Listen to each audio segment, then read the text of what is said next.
Who the heck is T. Harv Eker, and why should I read this book? People are shocked at the beginning of my seminars when one of the first things I tell them is, don't believe a word I say. Why would I suggest that? Because I can only speak from my own experience. None of the concepts and insights I share are inherently true or false, right or wrong. They simply reflect my own results and the amazing results I've seen in the lives of thousands and thousands of my students. Having said that, however, I believe that if you use the principles you learn in this book, you would totally transform your life. Don't just read this book. Study it as if your life depended on it.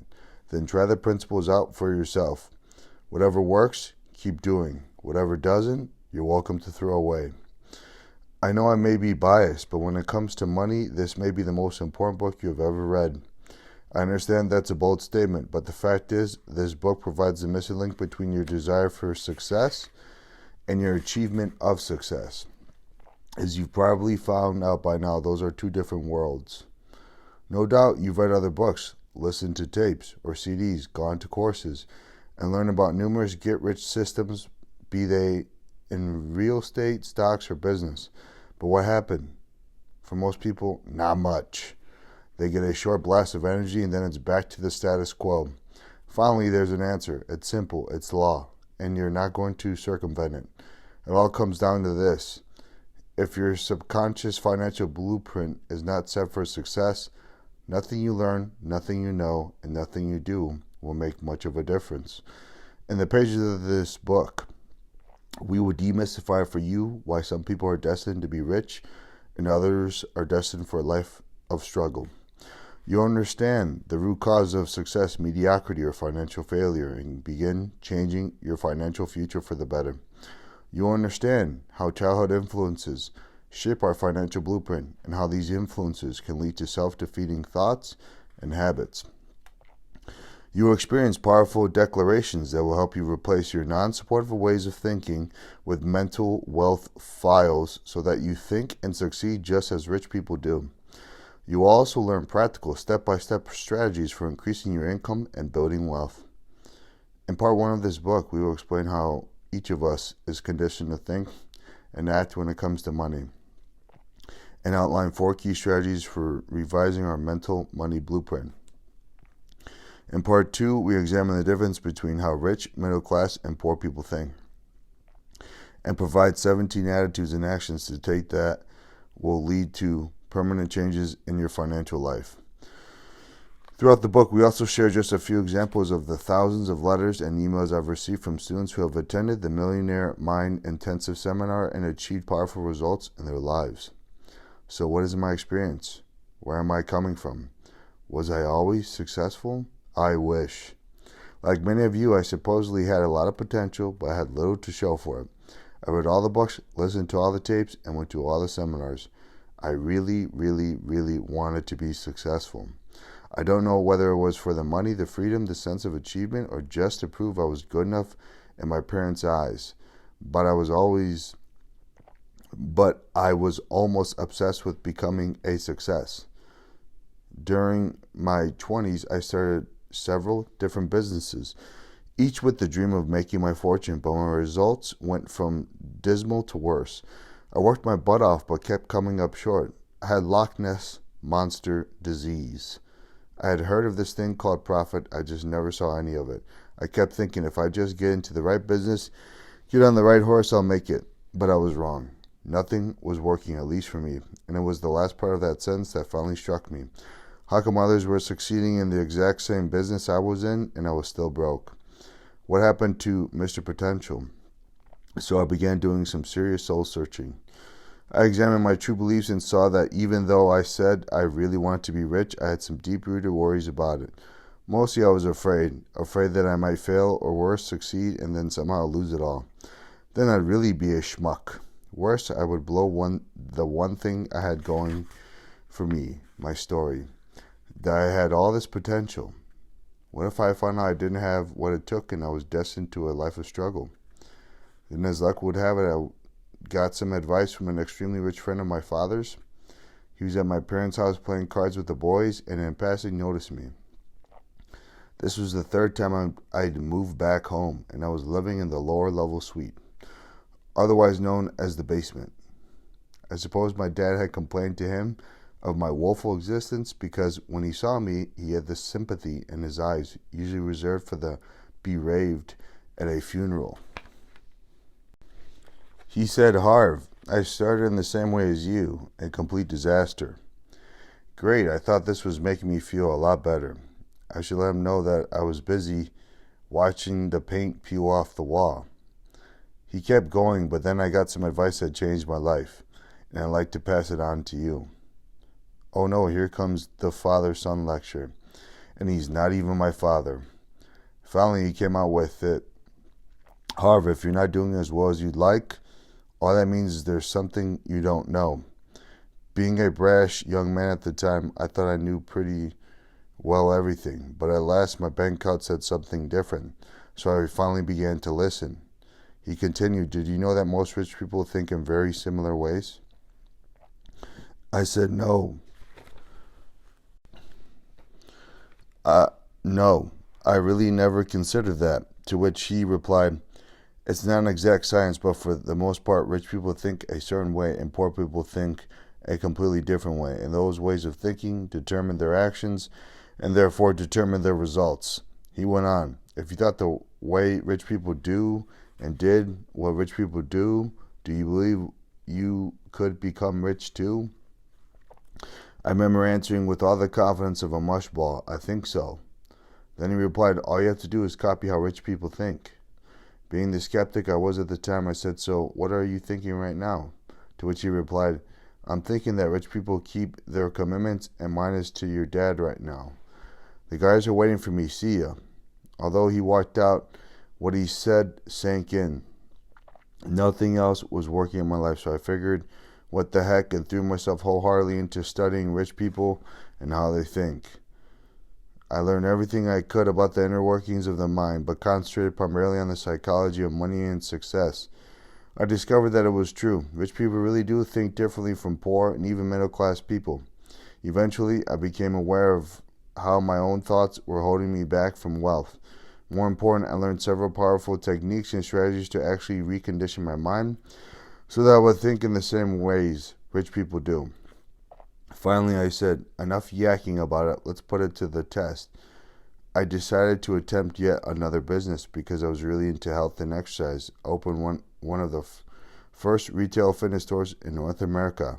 I didn't have any money, so I had to borrow $2,000 on my Visa card to get the business started. I began using what I learned by modeling rich people, both in terms of their business strategies and their thinking strategies.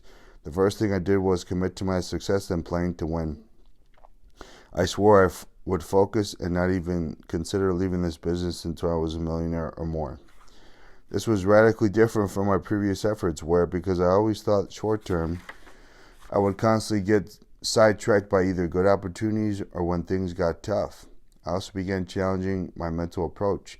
Whenever I began thinking in financially negative or counterproductive ways, in the past I believed that what my mind said was truth. I learned that in many ways my mind was my biggest obstacle to success. I chose not to entertain thoughts that did not empower me toward my vision of wealth. I used every one of the principles you are going to learn in this book. Did it work? Boy, did it work. The business was so successful that I opened 10 stores in only 2.5 years. I then sold half the company shares to a Fortune 500 company for $1.6 million. After that, I moved to sunny San Diego. I took a couple of years off to refine my strategy and began doing one-on-one business consulting. I presume it was quite effective for people because they kept bringing friends, partners, and associates to our sessions. Soon I was coaching 10 and sometimes 20 people at a time. One of my clients suggested that I might as well open up a school. I thought that was a great idea, so I did. I founded the Street Smart Business School and taught thousands of people all across North America Street Smart Business Strategies for High-Speed Success. As I traveled across the continent giving my seminars, I noticed something strange. You could have two people sitting side by side in exactly the same room, learning exactly the same principles and strategies. One person would take these tools and skyrocket to success. But what do you think might happen to the person sitting right next to him or her? The answer is not much. That's when it became obvious that you can have the greatest tools in the world, but if you got a tiny leak in your toolbox, I'm pointing to my head right now, you've got a problem. So I designed a program called the Millionaire Mind Intensive, based on the inner game of money and success. When I combined the inner game, the toolbox, with the outer game, the tools, virtually everybody's results went through the roof. So that's what you're going to learn in this book: how to master the inner game of money to win the game of money, how to think rich to get rich. People often ask me whether my success was a one-shot deal or whether it has continued. Let me put it this way. Using the exact principles I teach, I have now earned millions and millions of dollars and am a multi-millionaire several times over. Virtually all my investments and business ventures seem to skyrocket. Some people tell me I have the Midas touch, where everything I get involved in turns to gold. They're right, but what they may not realize is that having a Midas touch is simply another way of saying having a financial blueprint set for success, which is exactly what you will have once you learn these principles and do this work. Early on during our Millionaire Mind Intensive seminar, I generally ask the audience, how many of you came here to learn? It's a bit of a trick question because, as author Josh Billings said, it's not what we don't know that prevents us from succeeding. It's what we know that just ain't so that is our greatest obstacle. This book is not as much about learning as it is about unlearning. It is essential you recognize how your old ways of thinking and acting have gotten you exactly where you are right now. If you're really rich and really happy, fine. But if you're not, I invite you to consider some possibilities that may not fit into your box of what you currently think is right or even appropriate for you.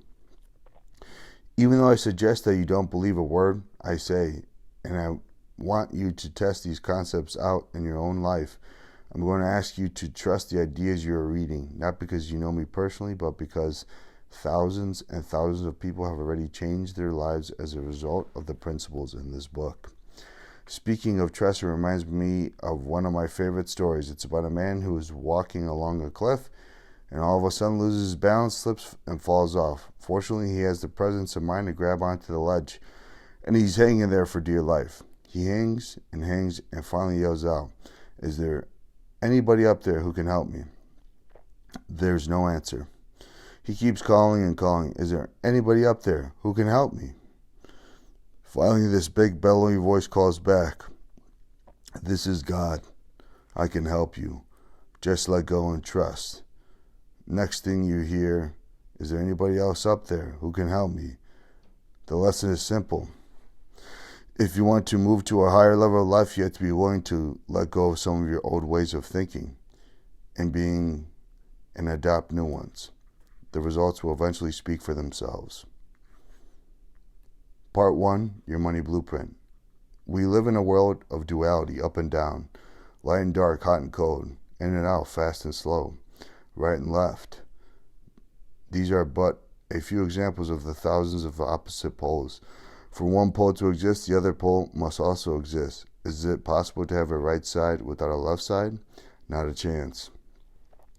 Consequently, just as there are outer laws of money, there must be inner laws. The outer laws include things like business knowledge, money management, and investment strategies.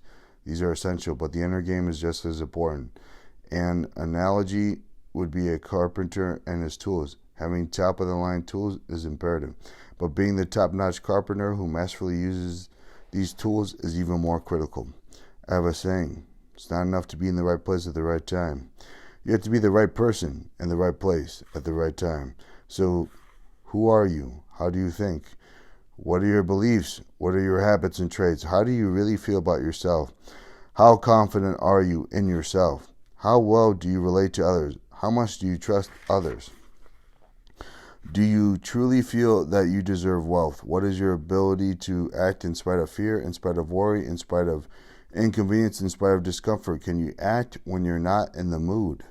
The fact is that your character, your thinking, and your beliefs are a critical part of what determines the level of your success. One of my favorite authors, Stuart Wilde, puts it this way: the key to success is to raise your own energy. When you do, people will naturally be attracted to you, and when they show up, bill them. Wealth principle: your income can grow only to the extent you do. Why is your money blueprint important? Have you heard of people who have blown up financially? Have you noticed how some people have a lot of money and then lose it, or have excellent opportunities, start well, but then go sour on them? Now you know the real cause. On the outside, it looks like bad luck, a downturn in the economy, a lousy partner, whatever. On the inside, however, it's another matter. That's why if you come into big money when you're not ready for it on the inside, the chances are your wealth will be short-lived and you will lose it. The vast majority of people simply do not have the internal capacity to create and hold on to large amounts of money, and the increased challenges that go with more money and success. That, my friends, is the primary reason they don't have much money. A perfect example is lottery winners. Research has shown again and again that regardless of the size of their winnings, most lottery winners eventually return to their original financial state, the amount they can comfortably handle.